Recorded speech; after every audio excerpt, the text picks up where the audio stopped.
Mae eglwys Llanfihangel y Traethau yn llawer iawn hŷn na'i golwg. Mae'n debyg fod yr eglwys wreiddiol yn dyddio nôl i'r 18fed ganrif. Dyma'r cyfnod pan oedd Owain Gwynedd yn teyrnasu, 1137 hyd 1170. Adeiladwyd yr eglwys wreiddiol, mae'n debyg, ganrif a hanner cyn y codwyd y castell Normanaidd yn Harlech. Nid oes neb yn gwybod beth oedd ei ffurf cynnar, ond cafodd ei hadnewyddu sawl gwaith ers hynny. Cafodd ei hail adeiladu yn 1871. Nid oes llawer ynglŷn â'r eglwys bresennol sy'n bwysig neu'n arbennig o ran pensaerniaeth, ond mae carreg fedd hynafol ac unigryw gyferbyn a drws yr eglwys sy'n dyddio yr adeilad gwreiddiol. Arni, mewn Lladin, mae'r canlynol. Dyma lle gorwedd wleder Mam Odeleu. Adeiladodd yr eglwys hon gyntaf yn amser y brenin Owain.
Mae'r eglwys wedi ei lleoli ar fryncyn coediog, ac oddi yno gellir edrych dros yr Afon Ddwyryd draw i gyfeiriad yr Wyddfa a'i chriw.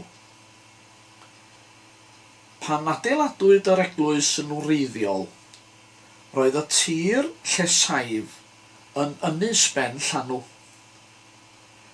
Bryd hynny, llifai'r Afon Ddwyryd dros Forfa Harlech, ac mae'n debyg fod aber yr afon yn llawer agosach at Harlech nag y mae heddiw. Rhoddodd hynny yr enw ynys i'r ardal llesaif yr eglwys heddiw. Hefyd, mae'n sail i'r enw Llanfihangel y Traethau. Oherwydd cyswllt ardal Talsarnau a'r môr, nid yw'n rhyfedd gweld beddau 40 o forwyr a 60 o gapteiniad llongau yn y fynwent. Yno hefyd y gorwedd rhai unigolion adnabyddus.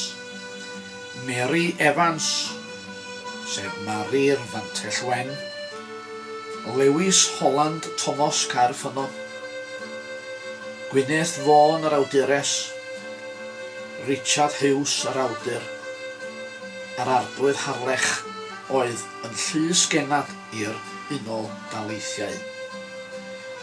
Yma hefyd y priodwyd Elis Wyn y Bardd Cwsg a Lowri Wyn yn 1698.